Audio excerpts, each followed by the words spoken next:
Voltando no terceiro bloco com a terapeuta Valéria Centeville. Agora nós vamos falar sobre relacionamento com o robô. Como será esse relacionamento com o robô, gente? A que ponto nós chegamos com essa tecnologia, né? Será que tem saudade do robô? Vamos passar o microfone para a Valéria. Obrigada, Darcy. Então, eu vejo pessoas hoje em dia que estão preferindo se relacionarem com robôs humanos, né? É claro que a pessoa precisa ter bastante dinheiro para comprar um robô, ou então uma boneca inflável. E o que acontece, assim? Acaba sendo um relacionamento fantasioso, né? Igual a criança, por exemplo. Quando nós somos crianças, né, a gente brinca, tem lá a bonequinha que a menina finge que é filhinha dela, que ela é mamãe, tem a família, e ela vai fantasiando tudo aquilo que acaba sendo um treinamento para a vida adulta. Ela já está treinando, né, para quando ela for adulta, ela já ter alguma experiência, né? Agora, o que nós estamos observando hoje são pessoas adultas que às vezes estão tão frustradas com o relacionamento com o ser humano, né, real, verdadeiro, com uma pessoa, que começam a substituir o relacionamento com uma pessoa de verdade por um relacionamento com um robô ou com uma boneca, né, ou um boneco, o que for. Então, o que acontece? Ela cria uma fantasia na mente dela, uma coisa idealizada, e ela projeta aquilo no robô, né? No robô ou na boneca. Ou, às vezes, pessoas que têm algumas dificuldades sexuais, que não conseguem ter uma satisfação sexual, aí podem comprar uma bonequinha inflável, né?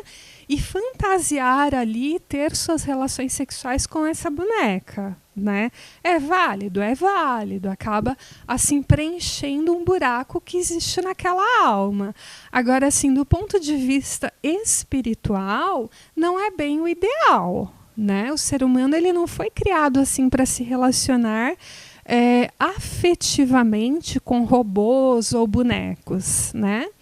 Ele foi criado para se relacionar com pessoas mesmo, né? Pessoas, animais, seres vivos mesmo, seres que têm emoções. Então, isso é muito importante a gente rever, assim, como que a gente está conduzindo a nossa cultura, porque existe muito individualismo, né? Então, me parece que um relacionamento com um robô acaba ficando uma coisa muito individualizada, que não promove, assim, um desenvolvimento real do ser humano, né?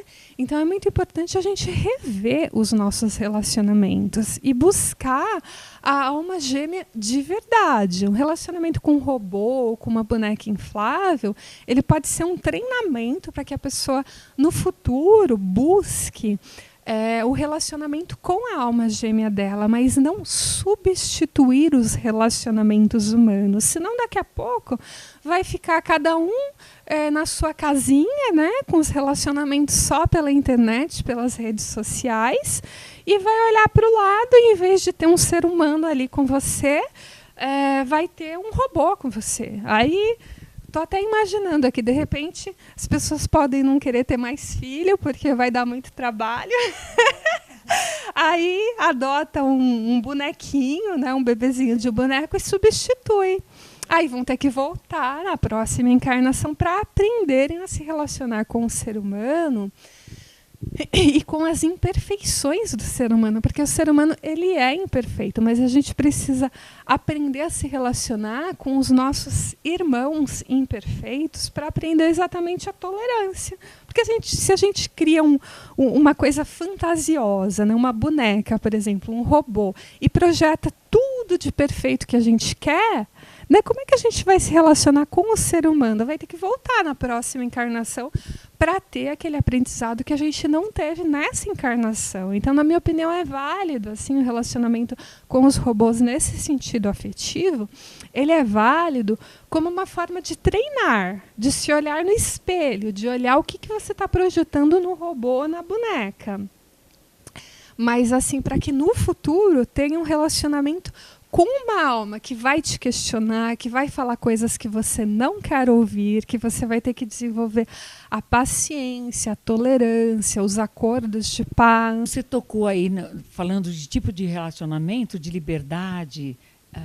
Hoje em dia, os relacionamentos também, a parte de amor está muito assim vulnerável e está também com bastante liberdade. O amor é colorido, cada um escolhe até o sexo que quer, sexo masculino com masculino, feminino com feminino, mas aí nós traçamos você falou aí que tem que voltar, né, pelas nossas imperfeições e corrigir o que nós fizemos nessa vida. Temos que voltar quantas vezes for necessário. Vou fazer só uma pergunta curiosa. O que acontece com a vida, a alma após a morte? No desligamento, estou saindo completamente do foco, mas é uma curiosidade, como já está terminando o nosso terceiro bloco, eu não posso deixar de perguntar isso. O que acontece com a alma, a hora que está saindo do corpo? Então, o que acontece após a morte? Deu o último suspiro, vai embora. Você poderia, como espírita, responder isso para a gente, com um nível elevado de espiritualidade que você tem? Sim, Darcy, o que eu observo nas regressões de memória, né? Eu sou espiritualista livre, né? Eu não sou ligada a nenhuma religião, eu sou terapeuta de vidas passadas, né?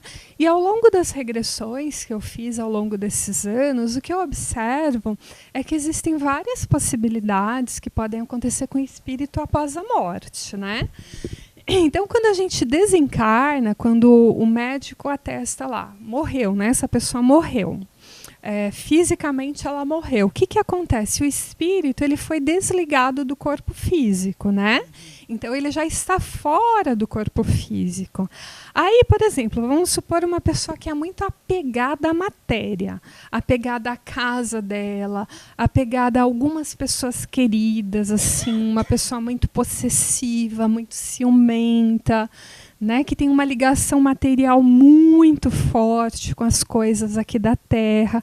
Ela pode ter uma dificuldade de ir para um plano superior, de ir, por exemplo, para um hospital do astral superior, que é o que normalmente acontece quando a gente morre, né, quando a gente sai do corpo físico. Então ela pode permanecer, o espírito dela permanecer aqui entre nós para ficar olhando, por exemplo, com quem que vai ficar minha casa, com quem que vão ficar minhas roupas, o que vão fazer dos meus bens. Ela pode ser uma pessoa que não estava preparada para a morte, então ela pode permanecer aqui entre nós até que ela se desligue desta vida material e aceite que ela desencarnou. Há pessoas que negam a desencarnação, negam o desencarne e elas ficam por aqui mesmo, assim, elas não conseguem nem direito enxergar que elas desencarnaram. Né, elas ficam vivendo aqui entre nós, indo trabalhar, jantando, buscando conversar com aquelas pessoas do cotidiano dela, como se ela ainda estivesse encarnada aqui. E elas não entendem muitas vezes por que os outros, né, as pessoas que normalmente falavam com elas, conversavam, por que elas não conversam mais agora? Né? Elas não têm consciência do desencarne. Então, aí, normalmente, vem mentores, né, vem amigos espirituais desse espírito, né, dessa pessoa que acabou de desencarnar, para conversar com ela, para mostrar para ela que ela desencarnou, que o ideal é ela deixar essa vida e ir, por exemplo, para um hospital, que é o mais comum, né, a grande maioria das pessoas que desencarnam, elas são levadas para um hospital para serem tratadas, né, para se recuperarem mesmo, né? Há pessoas que passam, há espíritos, né, que passam um longo tempo no plano astral, no hospital. Há outros que já ficam um tempinho mais curto no hospital, que a recuperação é mais fácil. Agora vamos imaginar uma pessoa que teve uma doença assim muito dolorosa, muito prolongada, está com muito sofrimento acumulado no corpo dela. Então aí ela vai precisar de um tratamento mais prolongado, né, no hospital do astral. E existem vários locais, né, colônias espirituais, para onde a pessoa pode ser encaminhada. Locais muito parecidos aqui com a vida que a gente vive, a vida material que a gente vive aqui no planeta Terra. Então, normalmente, a pessoa é encaminhada, né, pelos mentores para esses locais. E primeiro, geralmente, passa por hospitais do plano astral, e depois ela é encaminhada assim, para colônias, né, para cidades espirituais muito parecidas com o que a gente tem aqui. Ela vai depois rever a encarnação dela, o que ela errou, o que ela acertou. Há pessoas também que vão para o chamado umbral, né? Que é duro, que são, sim, é um local escuro, né, que os espíritos descrevem nas regressões mesmo, né, as pessoas que eu atendo, elas descrevem como um local muitas vezes assim escuro, com mau cheiro, com pessoas ou com sentimentos de culpa, medo, revolta, tristeza, dor, angústia, dependendo do que aconteceu aqui, da vibração com a qual ela morre. Então, assim, uma pessoa que morre com a consciência tranquila, em paz, com a sensação de missão cumprida, quando ela cumpriu a missão que ela tinha para fazer aqui na Terra, geralmente ela morre mais tranquila e ela vai para um local assim mais legal, de uma vibração mais elevada, mais gostosa, mais rapidamente.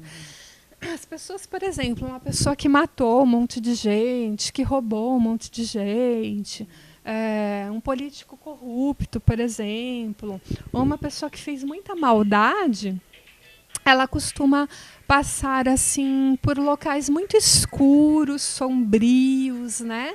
Em que há espíritos com raiva dela, atacando, né, batendo nela. Então, ela tem realmente aquele sofrimento, né, nesse chamado umbral, porque existem vários tipos, né, de umbral. As pessoas que estão se sentindo culpadas costumam se agrupar com outras pessoas que estão se sentindo culpadas também. As pessoas que estão se sentindo tristes, né, por exemplo, uma pessoa morreu com uma depressão profunda, ela se junta, né, ela acaba atraindo energeticamente outros espíritos que estão tristes também. E ela fica vivendo naquela vibração até que ela consiga elevar a vibração dela, né, melhorar as emoções dela, para que um espírito de luz, um mentor espiritual dela, por exemplo, consiga tirar ela desse local emocional espiritual. Né? Então, varia muito de pessoa para pessoa. Agora, o conselho que eu dou para as pessoas de forma geral é fazer o melhor que você pode, dar o melhor de si, por si mesmo, pelo seu semelhante. Não procurar levar vantagem em cima de ninguém, porque a nossa alma, ela avisa dentro de nós, a gente tem uma voz, uma intuição, que nos avisa quando a gente está fazendo uma coisa errada, e aí a nossa vibração baixa. E aí o que acontece? Se a gente vai continuando, persistindo no erro, o nosso espírito ele vai sendo danificado, né? Vai ficando denso, e quando a gente desencarna, a gente pode ir para o umbral, a gente pode sofrer, né, com sentimentos de culpa, porque o nosso espírito, ele culpa o nosso eu, né, encarnado, por ter feito coisas erradas. Né? Então, sempre é importante assim, a gente fazer aquilo que a gente acredita o melhor possível, assim, procurar não fazer maldades, não ter pensamentos querendo mal do outro, porque isso tudo gera um karma, isso tudo gera assim, uma energia negativa que faz com que a nossa vibração caia e a gente caia, né, em locais espirituais e emocionais, que são chamados umbrais, né, inferiores, em que a gente vai sofrer. Né? Porque assim, você pode enganar uma pessoa, você pode enganar 1 milhão de pessoas, mas enganar o seu próprio espírito, a sua própria essência divina, você nunca vai conseguir. A sua alma, ela vai te cobrar, né? Então, tudo que a gente planta, a gente vai colher. Se a gente planta amor, a gente vai colher amor. Mesmo que o outro não tenha reconhecido aquele amor. Agora, se a gente planta raiva, ódio, desejo mal dos outros, tenta levar vantagem em cima do outro, você vai acabar colhendo essa mesma vibração, né? E às vezes você pode até mudar, mas aquela plantação ela tá ali. Você vai acabar colhendo pelo menos um pouco daquilo. Você pode colher mais ou menos. Se você mudar, você vai colher menos daquela vibração ruim, né? Mas você vai colher mesmo assim. Por isso que às vezes a gente vê pessoas boas que sofrem karmas, que sofrem. Por exemplo, foi assaltada, né? Foi assassinada, morreu assassinada de uma forma violenta, com sofrimento. Qual que é a explicação para isso? Essa pessoa, numa vida passada, ela plantou isso, né? Hoje ela se tornou um espírito bom, um espírito mais elevado, mais legal. Mas a plantação já foi feita, então ela acaba colhendo pelo menos uma parte daquela plantação que foi feita. Ela acaba colhendo uma violência para ela, né? É isso que acontece na prática. Então, buscar, assim, fazer o melhor possível, dar o melhor de si. Porque todas as nossas ações, elas ficam registradas. Gostaram, gente? Olha, o caminho é distribuir amor, né, gente? Amor, perdão, perdão, perdão e gratidão. Então, encerramos aqui mais um programa maravilhoso com a terapeuta Valéria Centerville. E vocês fiquem atentos, nos acompanhem pelo YouTube, nos acompanhem pelo Facebook, Blogger, Twitter, porque nossas matérias estão sendo distribuídas para nossas redes sociais. E todos os dias nós temos coisas novas na TV, no nosso canal. www.tvtudoweb.com.br. Fiquem ligados. Eu agradeço a nossa terapeuta aqui, Valéria. Muito obrigada pela sua presença aqui no nosso programa. Muito obrigada aos nossos internautas que estão sempre nos acompanhando, aos amigos que nos dão toda essa força de a gente estar no ar há 14 anos, que nós vamos completar dia 8 de março. E eu quero desejar a todos um grande dia, uma grande noite, e que vocês, com tudo isso que ela falou aqui, transformem as nossas vidas. Eu vou começar a me transformar, e vocês também, porque nós temos mais que prestar muita atenção, gente, porque aquilo fala que se faz, que se paga, e pelo tudo que nós ouvimos da é assim, aqui se faz, aqui se paga. Dá medo, né, gente? Então espero que nós teremos uma vida muito maravilhosa lá no infinito. É isso que eu desejo a todos. Então vamos nos transformar. Valéria, muito obrigada. E qual o recado que você dá para todo mundo aí?